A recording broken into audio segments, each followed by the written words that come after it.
Hello student, welcome to my channel. आज की class में हम इम्पॉर्टेंट रिएक्शन देखने वाले हैं और हैलोएरीन में जो भी इम्पॉर्टेंट क्वेश्चन हैं या बोर्ड एग्ज़ाम में क्वेश्चन बनेंगे, मुझे उम्मीद है इससे बाहर कुछ नहीं आएगा। आज की क्लास में हैलोएरीन से संबंधित जितने भी समीकरण हैं सबका हम लोग खात्मा कर देंगे। तो इस क्रम में हमको क्लोरोबेंजीन से कुछ कंपाउंड पूछे जाते हैं, प्राप्त करना होता है। तो क्लोरोबेंजीन से बेंजीन कैसे प्राप्त करेंगे, बेंजीन से क्लोरोबेंजीन कैसे प्राप्त करेंगे, क्लोरोबेंजीन से फिनॉल कैसे प्राप्त करेंगे, फिनॉल से क्लोरोबेंजीन कैसे प्राप्त करेंगे, इत्यादि प्रश्न का हम लोग यहाँ पर आंसर देखेंगे। और देखेंगे नहीं बल्कि आज सीखेंगे। केमिस्ट्री का सारा टेंशन आज से खत्म। तो शुरू करते हैं। क्लोरोबेंजीन से पहला कंपाउंड हमको प्राप्त करना है बेंजीन।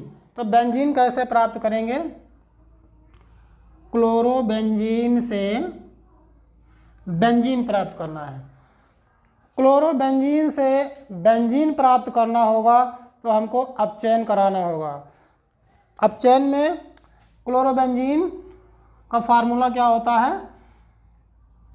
ये देखिए, रिंग है, इसमें ऊपर क्लोरीन लगा है, इसको हम कहते हैं क्लोरोबेंजीन। क्लोरोबेंजीन का हम क्या कराएंगे? अपचयन कराएंगे। कौन सा यौगिक लेंगे अपचयन कराने के लिए? तो यहाँ पर ध्यान रखना होगा lithium aluminium hydride. Lithium aluminium hydride क्या देता है? हाइड्रोजन देता है। और ये हाइड्रोजन क्या होते हैं? यहाँ पर दो हाइड्रोजन देगा। एक हाइड्रोजन इस क्लोरीन के साथ फरार हो जाएगा तो क्या बनेगा? HCl। और क्लोरीन की जो जगह खाली हुई है उस सीट पर एक हाइड्रोजन बैठ जाएगा तो क्या होगा? ये जो कार्बन है इसकी वैलेंसी भी संतुष्ट हो जाएगी। तो यहाँ पर ये आपकी हो गई बेंजीन। यहाँ पर हमको कुछ नहीं लगाना, बेंजीन हो गई। इसको हम इस प्रकार से भी लिख सकते हैं C6H5Cl। और ये दो हाइड्रोजन है, लिथियम एल्युमिनियम हाइड्राइड, ये हमको हाइड्रोजन दे रहा है। एक हाइड्रोजन मैंने कहा क्लोरीन को लेकर के फरार हो गया, HCl बन गया। और एक हाइड्रोजन क्लोरीन की जगह पर लग गया तो यहाँ पर हाइड्रोजन की संख्या कितनी हो जाएगी? 6। 5 पहले से थी, एक हाइड्रोजन और जुड़ जाएगा तो संख्या हो जाएगी 6। तो C6H6। चाहे हम बेंजीन को इस रूप में लिखें या इस रूप में लिखें, दोनों एक ही चीज़ें हैं। इसके बाद अगला हमको कंपाउंड प्राप्त करना है। नंबर 1 बेंजीन था और नंबर 2 हमको क्या प्राप्त करना है? फिनॉल प्राप्त करना है। तो क्लोरोबेंजीन से हमको फिनॉल प्राप्त करना है। तो क्लोरोबेंजीन है और इसका क्रिया कराएंगे सोडियम हाइड्रोक्साइड से, NaOH से। और ये दूसरे क्रिया करते नहीं हैं तो क्या करेंगे? इनको हम गर्म करेंगे और दाब बढ़ाएंगे। दाब होगा 200 वायुमंडल और टेम्परेचर होगा 300 डिग्री सेंटीग्रेड। जब इतना टेम्परेचर दिया जाएगा तब ये क्रिया करने के लिए तैयार होंगे।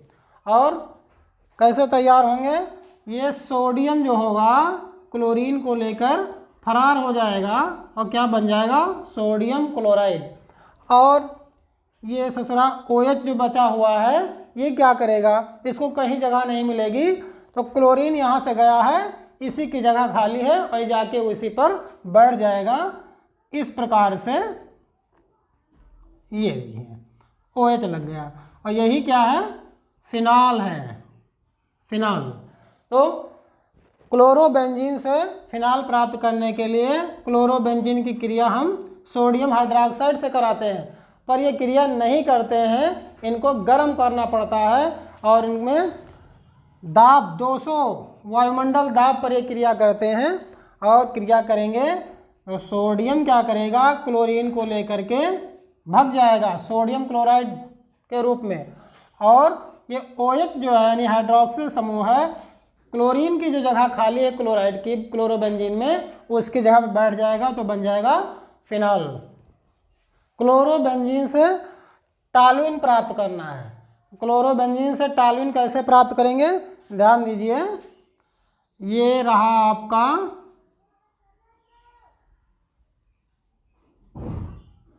क्लोरोबेंजीन और ये रहा मेथिल क्लोराइड। क्लोरोबेंजीन और मेथिल क्लोराइड, इनकी क्रिया होगी सोडियम धातु से। सोडियम दो होंगे, एक सोडियम इस क्लोरीन को लेकर के और एक सोडियम इस क्लोरीन को लेकर के भग जाएंगे, दो क्लोरीन दो सोडियम। पर ये ऐसे नहीं भागेंगे, इनको मौके की तलाश रहती है। और जब शुष्क ईथर होगा, शुष्क ईथर की उपस्थिति में ही ये क्रिया होगी। तो यहाँ से ये क्या बना लेंगे, दो NaCl, दो सोडियम क्लोराइड बनेंगे। और जो ये CH3 है, ये भटक रहा है इधर उधर, इसको जगह नहीं मिल रही है, क्या करेगा, क्लोरोबेंजीन के क्लोरीन निकलने से जो जगह खाली हुई है वहाँ पर ये एल्किल समूह लग जाएगा। तो क्या बन जाएगा, ये देखिए, बेंजीन में ऊपर CH3 लग गया, और यही क्या है, टॉलुइन है, टॉलुइन। इस प्रकार से हमको क्लोरोबेंजीन से टॉलुइन प्राप्त होगी। ये क्लोरल है और ये क्लोरोबेंजीन है और ये क्लोरोबेंजीन है। क्लोरोबेंजीन में जो इस कार्बन का हाइड्रोजन है उसको यहाँ पे दिखा दिया गया है, इसमें भी वही चीज़ है। ये क्या करेंगे, ये ऑक्सीजन और ये हाइड्रोजन मिल जाएंगे तो क्या बन जाएगा, H2O, यानी पानी निकल जाएगा, पानी निकल गया। अब क्या होगा, यहाँ कार्बन से ये ऑक्सीजन गया तो इसकी दो वैलेंसी खाली हुई, और जब दो वैलेंसी खाली हुई तो इस दो वैलेंसी से ये हिस्सा जो बचा हुआ है लग जाएगा। ध्यान दें, यहाँ पर ये और ये देखिए, यही क्या है हमारा, DDT है, DDT, dichloro diphenyl trichloro ethane, dichloro diphenyl trichloro ethane इसका पूरा नाम है। अगला कंपाउंड हमको एनिलीन प्राप्त करना है, पांचवा कंपाउंड है एनिलीन। कैसे प्राप्त करेंगे, क्लोरोबेंजीन की क्रिया हम कराएंगे अमोनिया से, और एक कंपाउंड होगा जिसको कहते हैं क्यूप्रस ऑक्साइड, और ये क्रिया उच्च ताप और उच्च दाब पर होगी। ध्यान दें, समीकरण हम कैसे लिखेंगे, क्लोरोबेंजीन के यहाँ पर दो मॉलिक्यूल लिए जाएंगे, तो ये रहा आपका क्लोरोबेंजीन, ये क्लोरोबेंजीन, और दूसरा अणु क्लोरोबेंजीन का ये रहा, और दूसरी चीज़ क्या होगी, Cu2O, इसको कहते हैं क्यूप्रस ऑक्साइड। इसकी क्रिया कराएंगे हम अमोनिया से NH3 पर। ऐसे तो क्रिया करेंगे नहीं, क्रिया इनकी हम जबरन कराएंगे। तो जबरन का अर्थ ये है कि सामान्य परिस्थितियों में क्रिया नहीं करते हैं। दो क्लोरोबेंजीन और क्यूप्रस ऑक्साइड और अमोनिया भी दो होंगे। ये देखिए, अमोनिया का एक हाइड्रोजन अलग कर दें तो बचेगा NH2। क्योंकि 2 अमोनिया है तो हमको 2 NH2 प्राप्त होंगे। 2 हाइड्रोजन जो होंगे इस ऑक्सीजन के साथ मिल करके पानी बनाएंगे। और क्या होगा, ये जो कॉपर है यहाँ से ऑक्सीजन गया है, अब यहाँ पे ये क्लोरीन लग जाएंगे तो बन जाएगा क्यूप्रस क्लोराइड Cu2Cl2। और यहाँ पे बचा क्या था, NH2। कितने NH2? 2। तो एक NH2 यहाँ पे लग जाएगा। NH2 कहाँ लगेगा, जहाँ से क्लोरीन हटा है। क्या होगा, ये देखिए रिंग में जहाँ पे अभी क्लोरीन लगा था वहाँ अब NH2 लग जाएगा। यही इसके साथ भी होगा, यही इसके साथ, तो ये कितने बनेंगे, 2 बनेंगे। तो ये हमारा हो जाएगा एनिलीन। एनिलीन एक बार हम फिर से समझते हैं। एनिलीन प्राप्त करना हमको किससे प्राप्त करना है, क्लोरोबेंजीन से। क्लोरोबेंजीन यहाँ पर लिए गए और यहाँ पर ये क्या है, क्यूप्रस ऑक्साइड और अमोनिया, इनकी क्रिया कराते हैं तो हमको क्या प्राप्त होता है, जल और ये लवण प्राप्त होता है और एनिलीन। पर एक बात ध्यान रखना, ये कोई भी सामान्य तरीके से क्रिया नहीं करेंगे, इस वजह से कुछ तो करना पड़ेगा इनके लिए। ताप कैसा रहेगा, उच्च रहेगा और दाब भी उच्च रहेगा। तो इस प्रकार से क्लोरोबेंजीन से हमको एनिलीन प्राप्त हो जाएगी।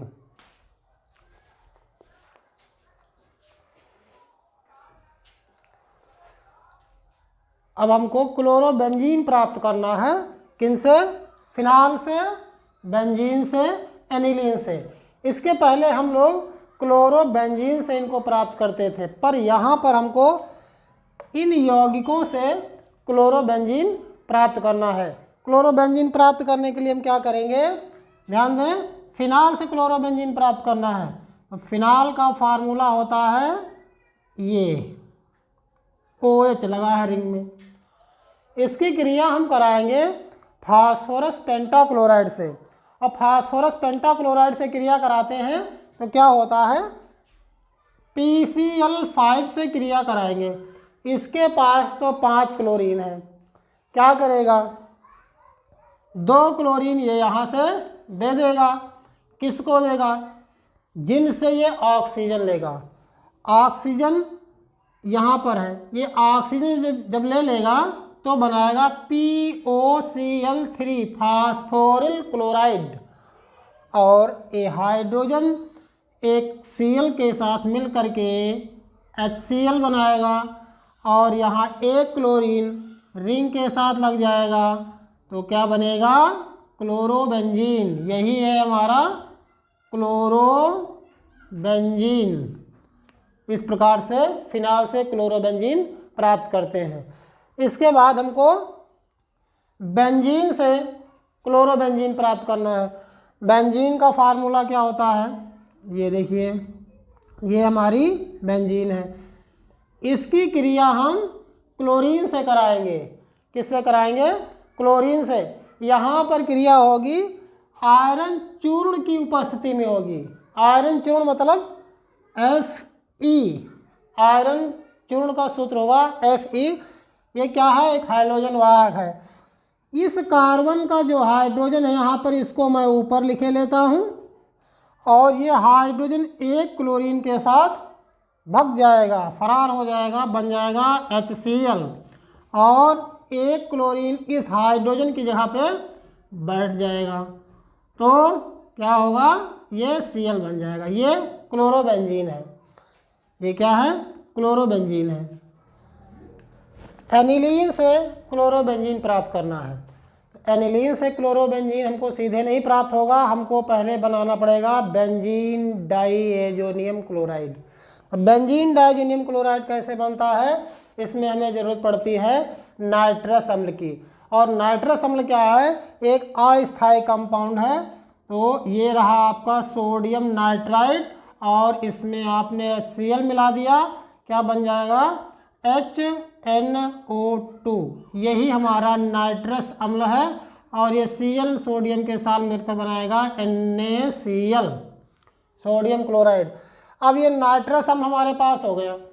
अब इसकी क्रिया हमको करानी है, किससे कराएंगे? हमको एनिलीन से प्राप्त करना है। तो एनिलीन का फार्मूला होता है, ये देखिए, रिंग में ऊपर NH2 लगा होता है, और क्या लेंगे यहाँ पर हम?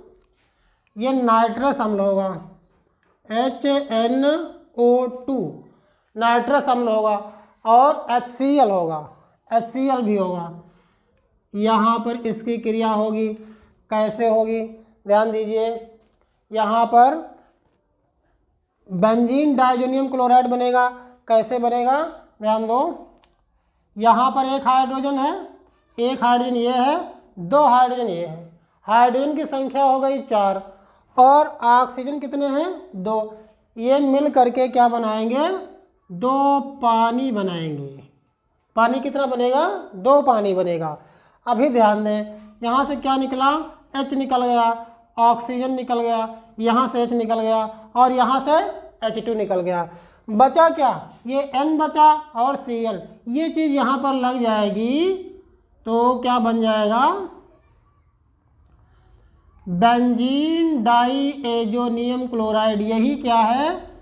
Benzene diazonium chloride, benzene diazonium chloride.